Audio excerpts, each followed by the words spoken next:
आप लोग आ गए। मैंने देखा है कुछ लोग ऐसे हैं जिनको अपने दांतों से बहुत ज्यादा प्यार होता है। वो अपनी दांतों से इतना ज्यादा प्यार करते हैं, वो हमेशा चाहते हैं कि उनके दांत हमेशा हेल्दी रहें और जब भी वो मुस्कुराए तो उनके दांत एकदम सफेद जैसे चमके, जैसे कि जो सामने वाला जब उनके दांत देखे तो चकाचौंध हो जाए। जी हाँ, लेकिन ये जो लोग हैं ना वो सिर्फ कुछ ही लोग हैं। ऑलमोस्ट 30%, 70% लोगों को तो फिक्र ही नहीं है अपने दांतों को लेकर के, जब तक कि उनके दांत में कोई दिक्कत ना आ जाए। लोग शिकायत करते हैं कि उनके दांतों में कीड़ा लग गया है, दांतों में कैविटी हो गई है, दो दांतों के बीच में खाना फंसता है, कभी कुछ कभी कुछ कभी कुछ। इस वीडियो में मैं आपको आपके टूथ के बारे में बताऊंगा। तो फटाफट इस इंट्रो के बाद हम आते हैं, जाइएगा नहीं, बस अभी लौट के आ रहे हैं।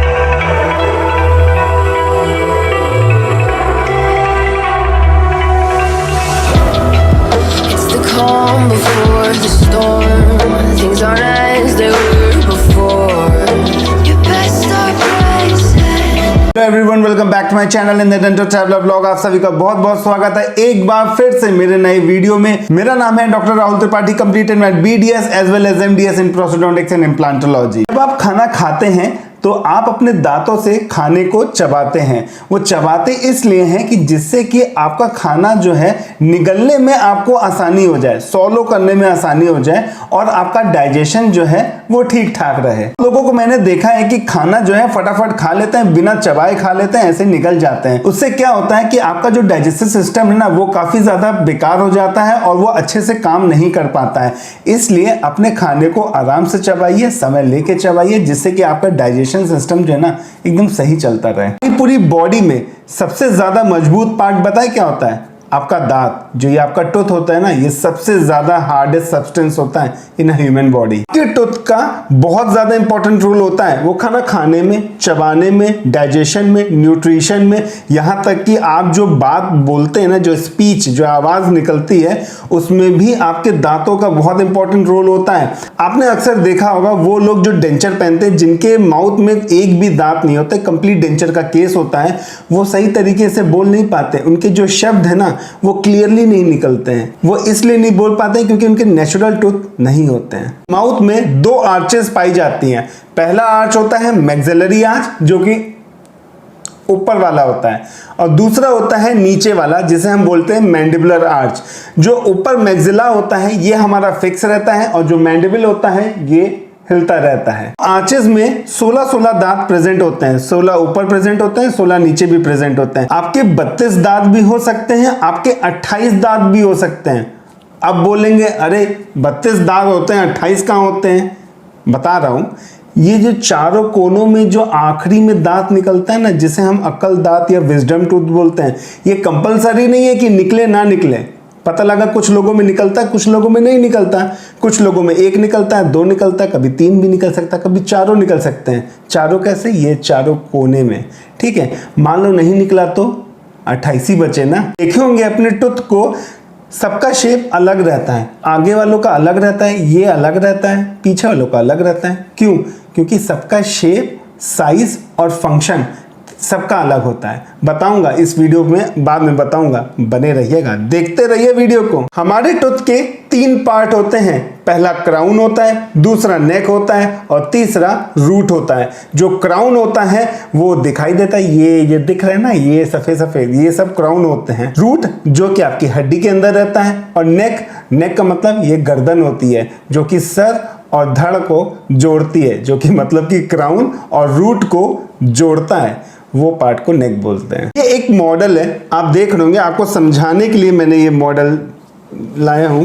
तो देखिए, जितना भी आप ये जितने भी पोर्शन आप देख रहे हैं ना, ये सारे होते हैं क्राउन, जो कि आपको दिखाई देते हैं। ये मसूड़ा मान लीजिए, और जब मैं इसको उठाऊंगा तो ये होता है रूट, जो कि आपकी हड्डी के अंदर रहता है। पहले हम क्राउन की बात करते हैं, देखते हैं क्राउन में होता क्या है।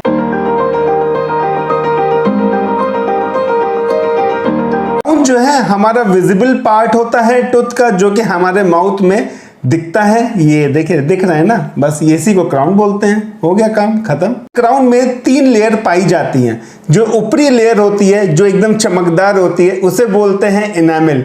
उसके जस्ट नीचे उसे बोलते हैं डेंटिन, और उसके नीचे जो लास्ट लेयर होती है उसे बोलते हैं पल्प। बात करते हैं इनेमिल की, तो इनेमिल जो है हमारा आउटर मोस्ट लेयर होता है क्राउन का या टूथ का बोल लीजिए। इनेमिल जो है ना सबसे हार्डेस्ट और हाईली मिनरलाइज सब्सटेंस होता है पूरी बॉडी का, जो है सेल से बना होता है और उस सेल का नाम होता है अमीलोब्लास्ट। इनेमिल की जो थिकनेस है वो पूरे क्राउन में वेरी करती है। सबसे ज्यादा जो थिक पार्ट होता है वो कस्प पे पाया जाता है लगभग 2.5 mm, और थिनेस्ट पार्ट जो है बॉर्डर पे पाया जाता है। तो बताया था कि हमारा जो इनेमिल होता है ना वो हाईली मिनरलाइज्ड होता है। तो प्राइमरी मिनरल जो होता है हाइड्रोक्सी एपेटाइट होता है, which is a crystalline calcium phosphate. तो हमारे इनेमिल का काम क्या होता है? अरे भाई, जब आप हंसते हो ना तो आप देखते नहीं है एकदम चमकदार दांत, पॉलिश्ड एकदम चमक रहे हैं, वो इनेमिल की बदौलत होता है। जब भी आप खाना खाते हैं ना तो ऑब्वियस सी बात है इनेमिल हमारा सबसे मजबूत पार्ट है, तो सबसे स्ट्रेंथ होगा, ताकतवर होगा, बाहुबली होगा, तो आप कुछ भी खा लो वो प्रेशर झेल लेगा और आपके दांतों को बैक्टीरिया से भी प्रोटेक्ट करता है। बात करते हैं सेकेंड लेयर की, जिसे हम बोलते हैं डेंटिन, जो कि इनेमिल के जस्ट नीचे पाया जाता है। जो डेंटिन है वो सेल से बनता है जिसे हम बोलते हैं ओडोंटोब्लास्ट। बनता है उसके फॉर्मेशन को हम बोलते हैं डेंटिनोजेनेसिस। डेंटिन में होता क्या है? 70% जो है इनऑर्गेनिक मटेरियल होता है, 20% जो है वो ऑर्गेनिक मटेरियल होता है, और बचा 10% वो पानी होता है बाय वेट। डेंटिन जो है ना इनेमिल जैसा मजबूत तो नहीं होता है, उतना हार्ड नहीं होता है, लेकिन मेजर पोर्शन होता है क्राउन का। डेंटिन में कुछ माइक्रोस्कोपिक ट्यूब्स पाई जाती हैं जिसे हम डेंटाइनल ट्यूब्यूल्स बोलते हैं। डेंटाइनल ट्यूब्यूल्स हैं, इनका जो डायमीटर होता है वो 2.5 माइक्रोमीटर होता है पल्प के पास, 1.2 माइक्रोमीटर होता है मिड पोर्शन में, और 900 नैनोमीटर होता है डेंटिनो इनेमिल जंक्शन पर। अब हम बात करते हैं डेंटल पल्प की। जो ये पल्प होता है ये क्राउन पोर्शन में भी पाया जाता है और नेक पोर्शन में भी पाया जाता है। तो पल्प जो है हमारा सेंटर पोर्शन होता है हमारे टूथ का, और इसमें नर्व और ब्लड वेसल जो है प्रेजेंट रहता है। आपने अक्सर देखा होगा कि लोगों के दांतों में दर्द होने लग जाता है, बहुत तेज दर्द करता है। ये क्यों हो जाता है? क्योंकि जो कैविटी जो है ना ये पल्प पोर्शन तक जब पहुंच जाता है ना तो ब्लड वेसल और नर्व खुल जाते हैं, एक्सपोज हो जाते हैं, जिसकी वजह से आपको पेन होने लगता है। उसकी वजह से आपको रूट कैनाल ट्रीटमेंट करवाना पड़ सकता है। समझ में आ रहा है कुछ? करते हैं नेक की। नेक जो है 3 पार्ट उसमें पाए जाते हैं। पहला होता है गम, दूसरा होता है पल्प, तीसरा होता है पल्प कैविटी। आता है गम्स। गम्स क्या होता है यार? आपको पता ही होगा, मसूड़े जो कि ये आपको दिखाई देते हैं, जो कि आपके अटैच होते हैं नेक पोर्शन से, और सीमेंटम से भी अटैच होता है। सीमेंटम क्या होता है अभी आगे बताएंगे। दूसरा होता है पल्प, जो कि आपको बता चुका हूं, it is the inner most layer, और जहां पर ब्लड और नर्व की सप्लाई होती है। होता है पल्प कैविटी, जिसे हम पल्प चैम्बर भी बोलते हैं, और ये जो है एक स्पेस होता है, क्राउन में होता है, और इसके अंदर पल्प होता है। रूट की तरफ, अब इसमें बहुत सारे पार्ट होते हैं, एक एक करके बताता हूं। तो सबसे पहला होता है रूट कैनाल। रूट कैनाल क्या होता है? ये एक पैसेज होता है जिसमें पल्प होता है। को आप देखते रहिए तभी आप समझ पाएंगे। अब हम बात करते हैं सीमेंटम की। सीमेंटम जो है एक बोन लाइक मटेरियल होता है जो कि आपके रूट को कवर करता है, और ये कनेक्ट होता है विद पेरिडोंटल लिगामेंट से। अब हम आगे बात करते हैं पेरिडोंटल लिगामेंट के बारे में। ये बना होता है कनेक्टिव टिश्यू से और कोलेजन फाइबर से। It contain blood vessels and nerve. बात करते हैं नर्व की और ब्लड वेसल्स की।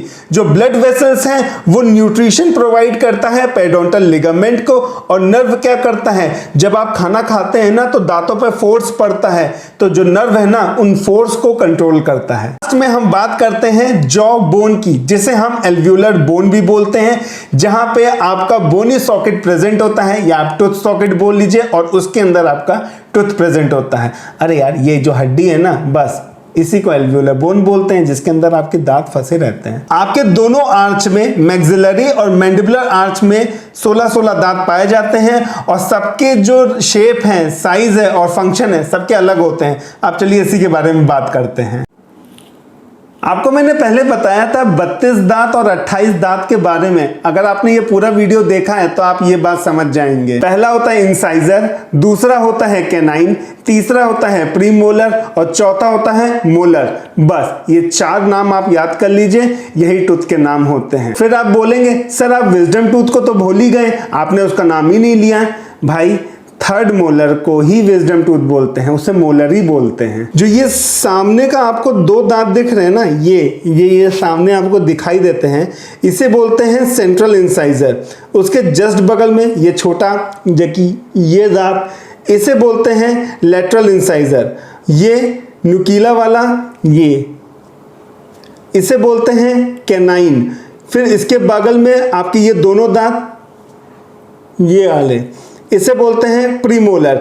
और आखिरी में ये 1 2 3 ये तीनों जो इधर मान लो यार, 1 2 3 ये तीनों दांत को मोलर बोलते हैं, जो इससे आप खाना चबाते हैं। एक्सिलरी और मैंडिबुलर आर्च दोनों को मिला करके जो हमारा टोटल इंसाइजर होता है वो 8 होता है। मतलब कि 4 ऊपर पाए जाते हैं, 4 नीचे पाए जाते हैं। तो टोटल 8 आप बोलोगे कैसे? क्यों भाई, ये सेंट्रल इंसाइजर, ये लेटरल इंसाइजर है, तो इंसाइजर ही तो है, तो 4 ऊपर 4 नीचे। कैनाइन जो होता है वो भी 4 होते हैं। कैसे? 2 ऊपर पाए जाते हैं, 2 नीचे पाए जाते हैं, 4 हो गया। प्रीमोलर वो भी 8 पाए जाते हैं, 2 इधर 2 इधर 2 इधर 2 इधर, मतलब कि 8। अगर हम मोलर की बात करते हैं तो फर्स्ट और सेकंड मोलर मिला करके टोटल 8 मोलर होते हैं। अब विजडम टूथ मतलब कि अकल दांत वो आपके 4 भी होते हैं, मतलब मैक्सिमम तो 4 ही होंगे। 1 भी निकल सकता है, 2 भी निकल सकता है, 3 भी निकल सकता है, 4 भी निकल सकता है। उसका मन है, आप उसको रोक नहीं सकते हो। उसका मन है निकलेगा निकलेगा, नहीं निकलेगा नहीं निकलेगा। अगर निकल गया तो बहुत अच्छी चीज है, सही से निकल गया। अगर फंस गया बीच में ना तो फिर बहुत दिक्कत है, उसको निकालना पड़ता है। जो विजडम टूथ है ना, जो अकल दांत है थर्ड मोलर, वो अपने ही टेंशन में रहता है। इतना ईगो रहता है ना उसके अंदर, वो कभी कभी उसका मन करता है सीधा निकलने का, कभी मन करता है उसका टेढ़ा निकलने का। उसका मन है, अगर उसका मन किया तो पूरा निकल जाएगा, उसका मन नहीं किया ना तो आधे रास्ते में जाके फंस जाएगा। अगर तुमने उसको कुछ बोल दिया तो वो फंस जाएगा, कहेगा मैं निकलूंगा नहीं और टेढ़ा हो जाऊंगा। टेढ़ा हो जाऊंगा तो आगे वाले दांत को खराब कर दूंगा। जो करना है कर लो। तो क्या करोगे? आखिरी में निकालोगे ही ना, तो कह रहे निकाल दो लेकिन मैं टेढ़ा ही रहूंगा। इंसाइजर का सिर्फ एक ही काम होता है, ऊपर और नीचे जो सामने के दांत होते हैं उसे इंसाइजर बोलते हैं, और उसका काम होता है बाइटिंग का, मतलब काटता है, बस उसका और कोई काम नहीं होता। आप सेब खाते हो, काटते हो ना, बस वही काम होता है। कैनाइन जो है ना काफी ज्यादा शार्प होता है। कुत्ता बिल्ली शेर आप देखते हैं ना, वो सब नॉनवेज खाते हैं, मांस वास खाते हैं, तो क्या करते हैं वो फाड़ते हैं, टीयर करते हैं। तो उनका जो कैनाइन है ना काफी ज्यादा शार्प होता है। प्रीमोलर जो है इसमें 2 कस पाई जाती है, इसलिए इसको बाइकस्पिड बोलते हैं। और इसका काम क्या होता है? ये खाने को होल्ड करता है और क्रश करता है। बस की बात करें तो 4 से 5 कस पाई जाती हैं, और उसका काम क्या होता है आप सभी को पता है, क्रश करता है और ग्राइंड करता है फूड को।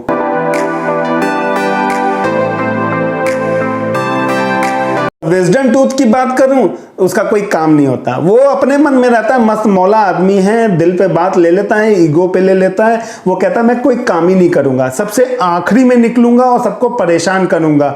मन किया तो सही से निकल जाऊंगा, परेशान नहीं करूंगा। अगर किसी ने कुछ बोल दिया तो बहुत परेशान करूंगा। बस उसका और कोई काम नहीं होता। वो खाने में भी मदद नहीं करता, उसका एक ही काम है, परेशान करो तो निकाल दो। हाँ, सुनो नहीं ज्यादा। जो आपको टूथ है उसके अंदर रूट कितनी पाई जाती हैं, या फिर रूट कैनाल कितनी पाई जाती हैं? इंसाइजर और कैनाइन की बात करते हैं तो एक ही रूट पाई जाती है और एक ही रूट कैनाल भी होती है। अगर हम अपर फर्स्ट प्रीमोलर की बात करते हैं तो एक रूट भी हो सकती है, 2 रूट भी हो सकती है, लेकिन रूट कैनाल जो है ना वो आपकी 2 होंगी। अगर हम अपर सेकंड प्रीमोलर की बात करें तो रूट जो है वो 1 होगी, और रूट कैनाल 1 भी हो सकती है, 2 भी हो सकती है। अगर मैं अपर मोलर की बात करूं तो 3 रूट पाई जाती हैं, और कैनाल जो है ना 3 भी हो सकती हैं, 4 भी हो सकती हैं। नीचे वाले टूथ की बात करूं तो आपको बता ही दिया है, जो इंसाइजर और कैनाइन में एक ही रूट होती है और एक ही रूट कैनाल होती है। अगर मैं लोअर प्रीमोलर की बात करूं, दोनों प्रीमोलर की,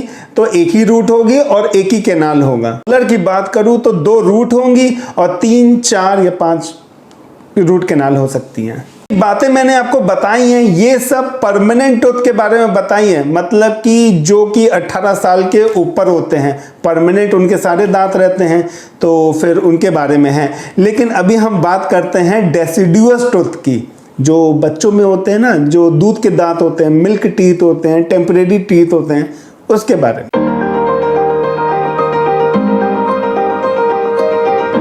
आपको पता है जो डेसिडुअस टूथ होता है, ऊपर 10 होता है और नीचे 10 होता है, बस 20 दांत होते हैं बच्चों में। और खास बात, प्री मोलर नहीं होता है, इंसाइजर होता है, कैनाइन होता है, मोलर होता है, प्री मोलर नहीं होता है। वीडियो को आप लाइक कर दोगे तो बहुत बढ़िया रहेगा, और शेयर कर दोगे तो उससे ज्यादा अच्छा रहेगा।